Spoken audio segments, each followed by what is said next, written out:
Good morning बच्चों आज हम का ये जो चैप्टर है राजयोरा सोरठा, इसकी जो पंक्तियाँ हैं इनकी हिंदी व्याख्या करेंगे। मैंने आपको कल बताया था कि जो कृपाराम खिड़िया हैं उन्होंने अपने सेवक राज्य को संबोधित करते हुए सोरठे लिखे हैं और लोगों को नीति की बातें बताएंगे।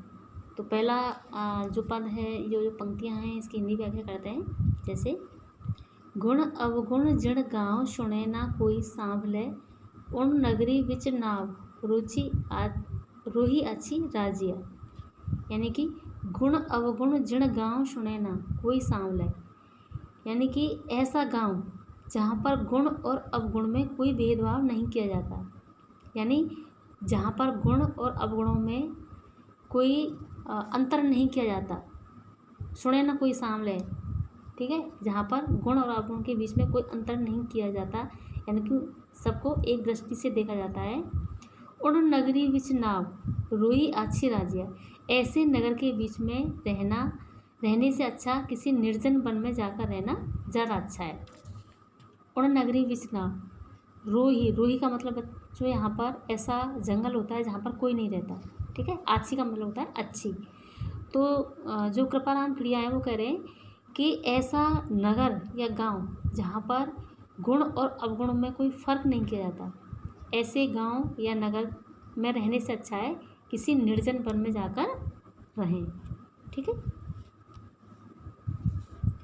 कारज सरे न कोई बल पराक्रम हिम्मत बिना, हलकारियाँ की कोय रंगा श्याना राजिया। इसमें जो कृपाराम खिड़िया हैं वो हिम्मत और पराक्रम के महत्व को बताते हुए कहते हैं कि बिना हिम्मत और पराक्रम के जीवन व्यर्थ है। इस संसार में बल पराक्रम और हिम्मत के बिना कोई कार्य नहीं होता, अर्थात कार्य करने के लिए शक्ति और साहस की आवश्यकता होती है। कारज सरे न कोई, यानी कोई कार्य ढंग से नहीं होता, अच्छी तरह से नहीं होता, बल पराक्रम हिम्मत इन तीनों के बिना। हलकारियाँ की हुए रंगा श्याला राजिया, जिस प्रकार सियारों को ललकारना ही पड़ता है, अर्थात कायर व्यक्ति को ललकारे बिना जीत प्राप्त नहीं होती, अतः पराक्रम शक्ति और साहस जैसे गुण मनुष्य में आवश्यक होते हैं। यानी हलकारियाँ की हुए रंगा श्याला, जैसे श्याला जो श्यार होता है उसकी तुलना डरपोक इंसान से करी गई है।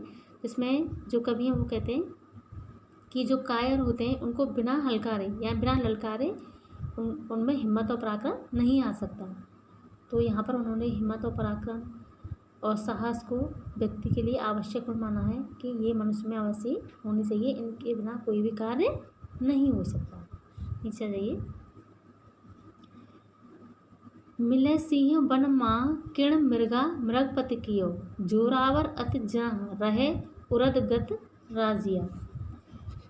इसमें जो कवि हैं वो कह रहे हैं कि शेर वन में, राजा कहते हैं कि शेर वन में प्राप्त होता है जहाँ और भी अनेक पशु पक्षी रहते हैं। मिले सिंह वन माँ किण मृगा मृगपत कियो, लेकिन शेर को जंगल का राजा कौन बनाता है? जिसके मन में अपार बल और पराक्रम होता है, उसकी स्थिति वैसी ही हो जाती है, अर्थात व्यक्ति के मन की भावना ही व्यक्ति को शेर के समान निडर और साहसी बनाती है। अतः अपने मन में किसी प्रकार की कायरता धारण न करें। यानी कि मिले सिंह वन महा किण मृगा मृगपत कियो, यानी जो शेर होता है उसको मृगपति यानी शेरों का राजा कौन बनाता है? उसका साहस, उसका बल, ठीक है। जोरावर अति जहाँ रहे उरत गत राजिया, ठीक है। आछा जुद अणपार धार खंगा सन्मुख धसे, भोगे हुत बरता रसा जिके न राजिया। कभी कहते हैं कि अच्छा युद्ध वही होता है जिसमें आमने सामने से तेज चमकती हुई तलवारें चलती हैं, अर्थात भीषण युद्ध जैसी कठिनाई को झेलकर जो साहस और पराक्रम का प्रदर्शन करता है वही वीर भूमि का स्वामी होता है। आचा जुद का मतलब यहाँ युद्ध से है।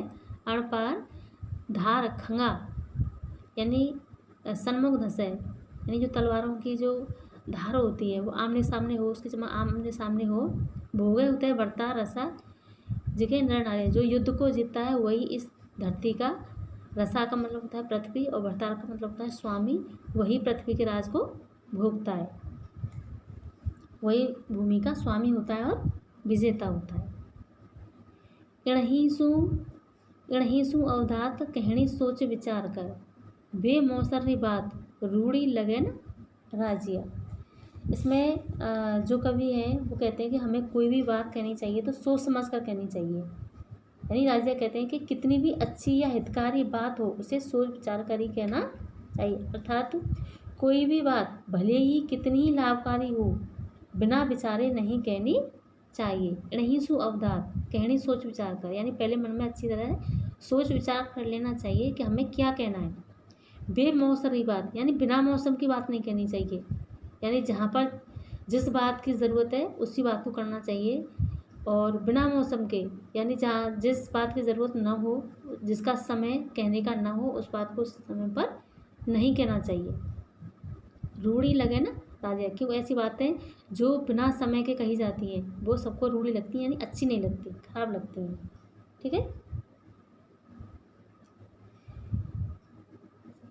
अतः व्यक्ति को सोच विचार कर ही बोलना चाहिए।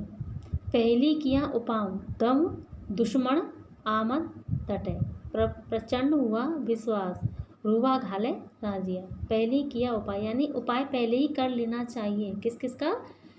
दम, दुश्मन और आमट तटे। इसमें वो कहते हैं कि किसी भी आपदा आने से पूर्व ही व्यक्ति को उपाय कर लेना चाहिए ताकि मुसीबत शत्रु की भांति दूर जंगल में ही रुक जाए। अर्थात समय से पूर्व उपाय कर लेने चाहिए तो जो मुसीबत होती है उससे बचा जा सकता है। नहीं तो जंगल की आग, शत्रु और रोग व्यक्ति के जीवन में बहुत कष्ट उत्पन्न कर देते हैं, तब व्यक्ति को बचने के लिए मार्ग नहीं मिलता।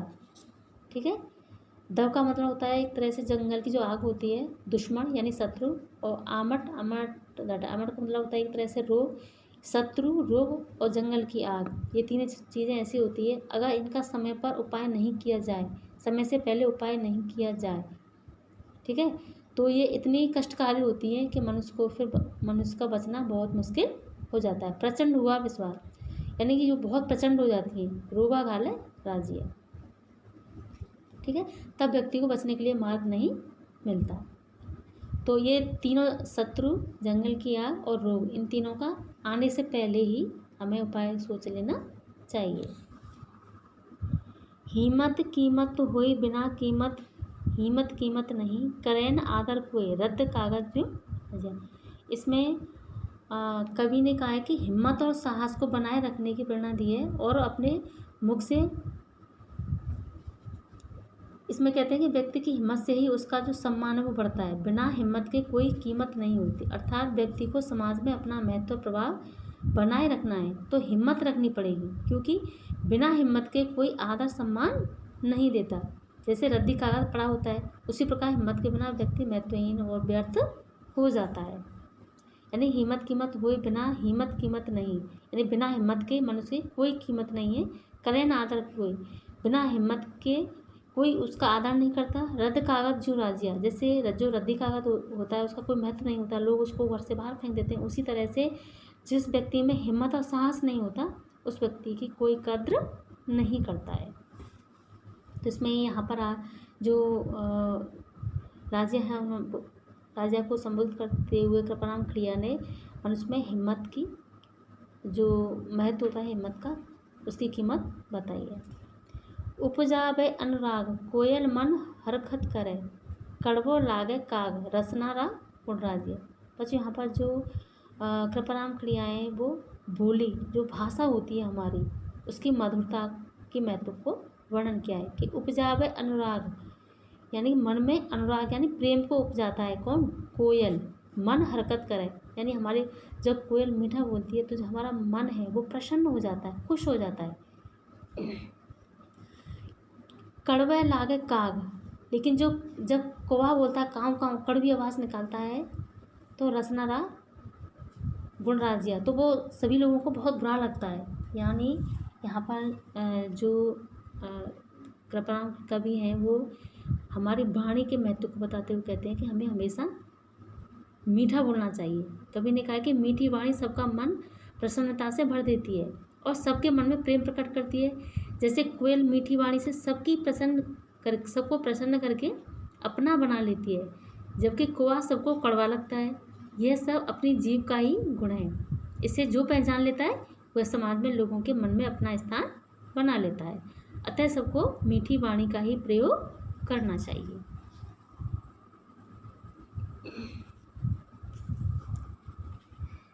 दूध नीर मिल दोय, एक जिसी आकृति हुए, करे न न्यारा पोए राजहंस बन राजिया। इसमें जो कवि हैं वो कह रहे हैं कि जब दूध और पानी दोनों मिल जाते हैं तो दोनों की आकृति कैसी हो जाती है? एक जैसी हो जाती है।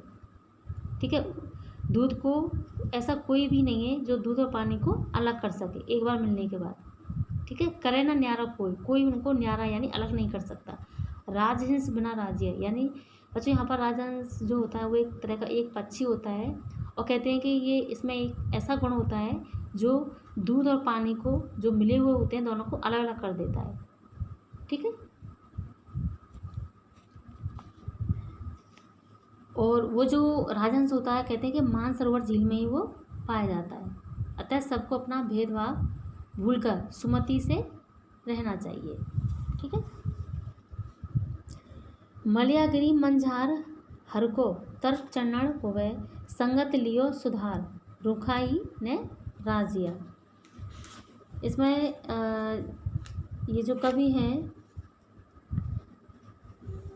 वो कह रहे हैं कि संसार में सज्जनों की ही संगति करनी चाहिए। जैसे मलय पर्वत पर मिलने वाले चंदन के वृक्षों के बीच सभी वृक्ष चंदन ही हो जाते हैं, सभी में चंदन की सुगंध आने लगती है। मलयागिरी बच्चों यहाँ पर मलयागिरी एक पर्वत होता है, कहते हैं कि वहाँ पर बहुत सारे चंदन के वृक्ष पाए जाते हैं। ठीक है, हर को तर चंदन हो रहे यानी कि और भी जो वृक्ष होते हैं उनसे भी चंदन की खुशबू आने लगती है। यहाँ पर बच्चों यहाँ पर जो कवि हैं वो संगति का प्रभाव बता रहे हैं कि जो एक अच्छा इंसान होता है, अच्छे इंसानों के बीच में जब हम बैठते हैं तो हमारे जो अवगुण हैं वो दब जाते हैं और हम भी उनके साथ अच्छे हो जाते हैं। तो हमें संगत अच्छी करनी चाहिए। ठीक है, ताकि हम भी चंदन बन सकें। संगत लियो सुधार, यानी हमें अपनी संगत को सुधार लेना चाहिए। रुख है न राजा, वैसे ही व्यक्ति को उन पेड़ों से प्रेरित होकर अपनी संगति सुधार लेनी चाहिए, अर्थात संगति अच्छी करनी चाहिए।